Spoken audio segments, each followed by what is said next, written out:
passive dating. I don't like just like putting out the word and whatever. I want to do it with intention. I want to get out there, be the aggressor, and I have no energy. You really do have to be in the right mind state for that. Yeah, for sure. It's hard. Do guys in Australia want to like do the pursuing or like do they like take offense or do they act weird when like women pursue, or is that normal? Okay, I think the thing with Australian guys generally, I don't know if you have a male audience, but don't like not all men me. I get it. Yeah. It's just a very like casual culture, and so it's a very like mates vibe. Like we're all mates here, like, we're all just hanging out. It's no big deal. Everything's chill, and a lot of how relationships are formed is through friendships or like being the last people at the party, and you know we're just like both here, and it's 4 a.m. Oh, interesting. That it's very like high school. I find personally. Interesting.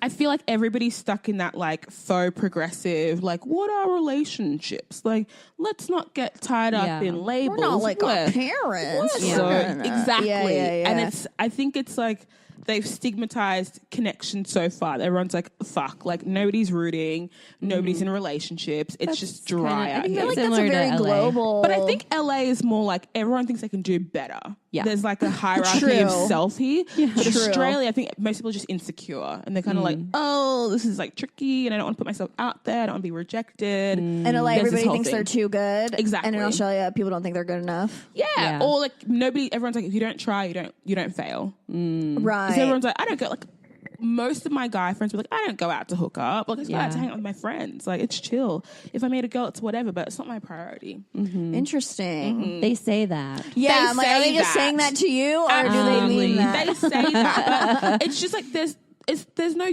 game culture there, really. Like, that's why when you come to America, we're Australians come to America, they're kind of like, fuck, everybody's so forward. Like, relax. Interesting. Not a piece of meat. But in Australia, like, fuck somebody. Like, wake up. Give me some energy over here. Yeah. So it's very bizarre. Like in LA, it's also very, like, I don't know if Australia is like this, but it's like, it's very competitive here. You feel like an air of competitiveness. Like, if I don't talk to this guy before, you know, like, someone's gonna get him. Like, you know, I gotta get him now. Like, very like, definitely, because guys get genuine good guys get snatched up here, like in a day. Seriously, that's snatched seriously, they literally get taken. If I see a guy that's been on like a dating app for way too long. Like if I come back to that dating app and I'm like, this guy's still here. I'm You're like, still here. Nope. Yeah. There's something wrong with you. It's never gonna happen. It's like that. Yeah. No, I feel like it's not like that in Australia. It's just a bunch of people who are.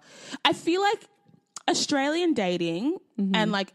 All my male friends get annoyed when I say this, but it's rooted in manipulation and persuasion. Like, let me befriend this girl. I'm a good guy. I'm a nice guy. I'm a friend. She can lean on me. Like, it's cool. It's chill.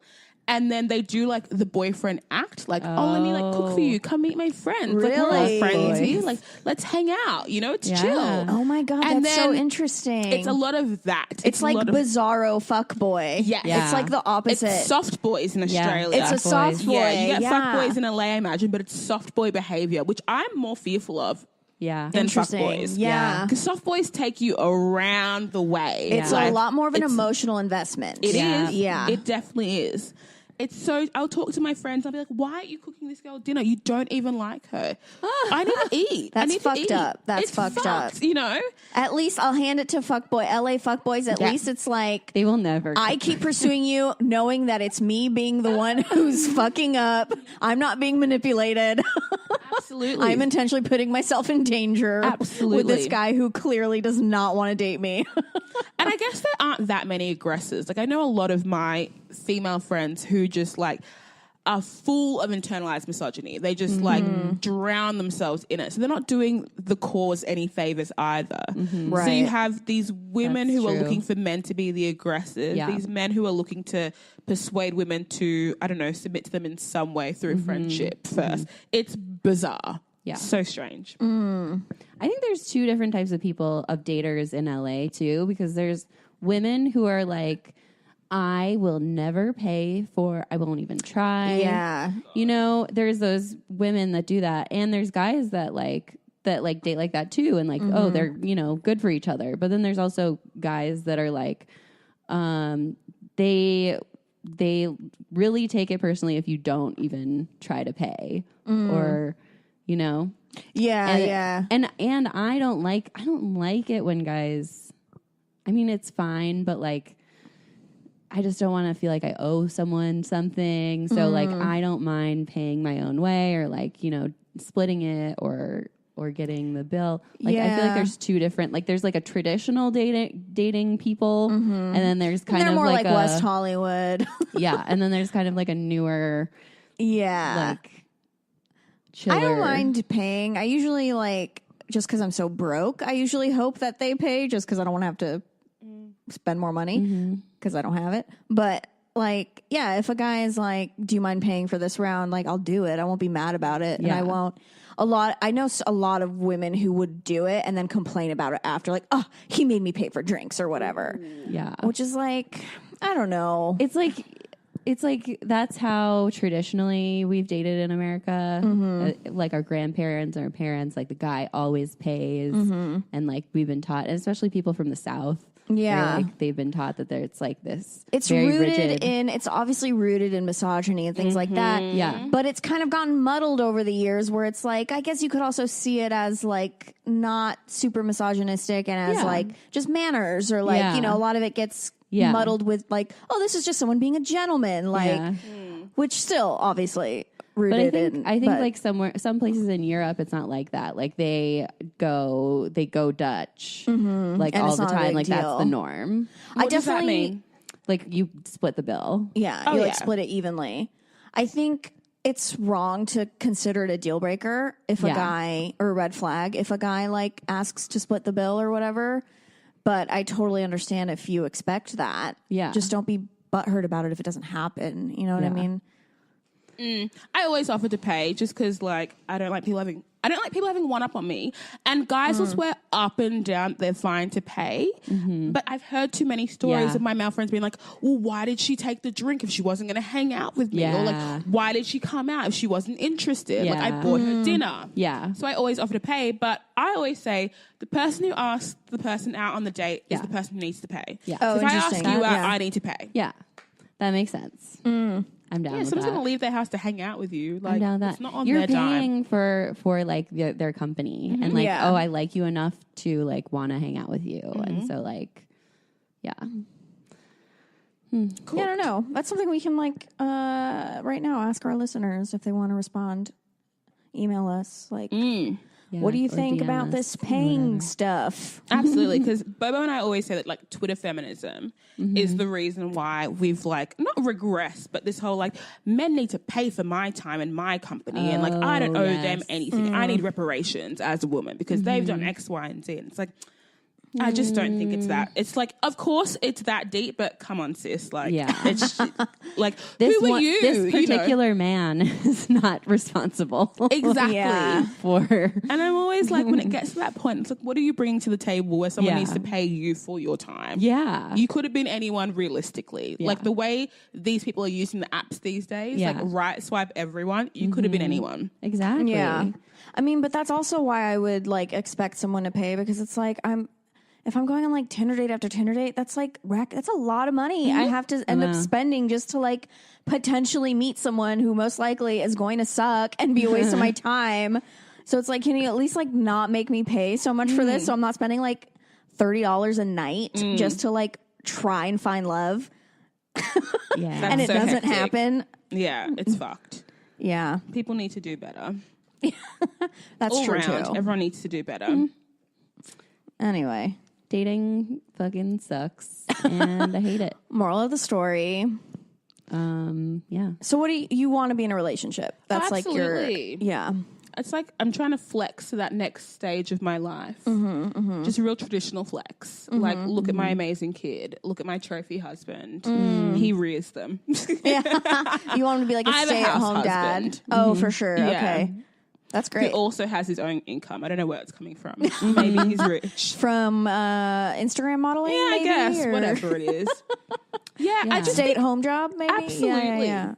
I don't know. I just think that, like, you can get good dick anywhere. So I don't want to get trapped into a relationship purely because of good dick. You know what I mean? Like, it's like you have to think of the bigger picture. Absolutely. Mm-hmm. Good dick should not be first on the list. Yeah. Mm-mm. But no, it should be on the height list. should be. Yeah. Get you a tall husband. No, but seriously. So I think once you really have a good idea of what you're looking for, dating becomes really exhausting because people are just trash. Yeah. I mean, I'm trash and I like myself a lot. Yeah. So you can imagine. I mean, that's the real problem is having to go through all of these people. Yeah. And it's like, they look cool, but then you meet them and you're like, ooh, never mind. You need therapy, babes. So I can't be your therapist. Yeah. Mm-hmm. That is the general consensus, though. I feel like every time I date someone who's trash, it's because they need therapy. Yeah. Right. Really bad. Especially if they don't know they're trash. Yeah. They're like very adamant that they're not normal trash. and, Yeah, like, because I'm trash fine. behavior is normalized. Everyone's like, well, I'm not terrible. They're more terrible. It's like, well, no, we're all terrible. That's the point. Yeah, culturally, like it's gotten to a point where literally like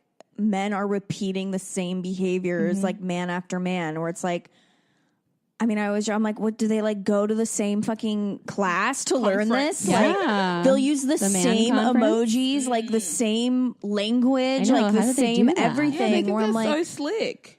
I don't understand how they learned this, all of them at the same time. Where did they learn this? We need Mystery. We need to go to It's Google Trends and like Illuminati. Fuckboy Hogwarts type shit. Absolutely.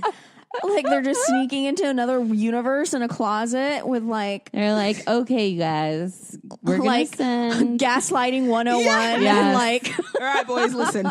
This is how we're all going to do it. Yeah. If we all do it, they Then won't they be able to can't get us. They won't be able to complain. It's Yeah. insane because they all know. they And all like, I refuse to believe that the average man is as smart as we give them credit for. Like, I don't think they're out here being like methodical and analytical and trying to ruin our lives. Right. Like, with Oh, intent. totally. No. I don't even think it's that. And that's why I'm so confused. Like, how do you all know how to do this like the back of your hand? You're just out here causing chaos. It's for instinctual. fun. It's instinctual. Yeah. Like, we need to interesting. trace it back to this I don't want a relationship trend. Like, if you partake in conversation, that's the start of a relationship, period. So this whole stigmatization of, like, what it is to be in a couple, a throuple, or whatever, I'm like, when did it start? Like, what comedy movie did this? I feel like men just really are not resilient. Like, they get fucked up once from one of their relationships. Yeah. And then they're just ruined. And they're like, I'll never trust a woman again. I will never, like, give my heart away ever again. Yeah. And then they're just, like, bitter and, like, turned to stone. Like one girl broke your heart like 8 years ago and you're like can't get over it and you're like It is. I'll never love again. And it's like fuck off. This literally happens to me every week. it does. Wait, but and we bounce back and we eventually. fucking bounce back. But do you think it's once? Because the way I think about it, right? Like, I don't think I was as sexually liberated until maybe I was like 22, so like 4 years ago. But then the average guys who would have asked me out from like 16 and onwards, I would have been rejecting them left, right, and center because I was insecure or because I was like whatever. And so is the average guy just experiencing rejection at such a rapid rate that when it comes to the time that it matters, so in your mid-20s, they're just so fatigued. They're kind of like, I don't want to do this anymore. Like, I asked like too many girls in my lifetime. Actually, it's too hard. I was kind of thinking about like older guys, like in their 30s or like late 20s, 30s. Usually by then, they've had like a heartbreak of some sort. But usually the ones in their 20s are like, or early 20s are like, Well, their mindset is more like, I'm young. Why Yeah. should I lock anything down? Yeah. I'm too young for this. I got to fuck around. Yeah, it's like the Which is, self-sabotage, I get that. though. That makes sense. Totally. Because if you experience small-scale rejection from the time you're 13 to 28, 15 years, right? Yeah. Small scale, like a girl like doesn't text you back, or like she like laughs at you at a bar, or like tells her friends that you're ugly. Like that would add up. Because like because Bobo and I always say men aren't gratified the way women are. Like we're told in some way that we're beautiful, like, intelligent, like valued, like worthy, and men just aren't given that kind of gratification. So I understand that you get to mid-20s, late 20s, you're kind of like, yeah, fuck that. Like, I'm not doing this again. Like, Yeah, Yeah. that's an interesting point. and I think our assumption is that men kind of already feel that way about themselves, that they don't need to be told it. Yeah. Like our assumption comes a lot from like just assuming they already have this giant ego. Yeah. And a lot of the time they do. So it's like, yeah. But then there are those men who like slip through the cracks where it's like genuinely they are good guys and like don't have that attitude about themselves.